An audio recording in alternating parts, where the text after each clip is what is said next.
Here we have a Hardinge HLV-H Toolroom Lathe. Variable speed in two ranges from 125 to 1000 RPM and 375 to 3000 RPM. I'm going to gauge the low range. Slow. You can see the slow down. Variable speed is working. Speed it up.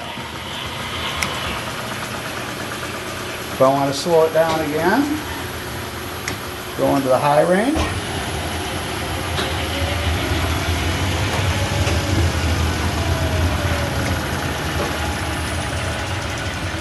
Go to low range. Brake is off. I'm going to engage. This is variable speed.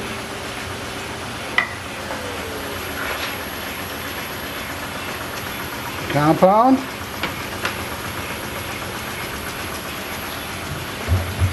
Manually move the carriage. I've got this to engage. It's sticking. Should be easy though. Motor's working, drive's working, just I have something wrong there. Turn it on. This has a lever 5C pallet closer. We got a 3-jaw chuck with a 5C back.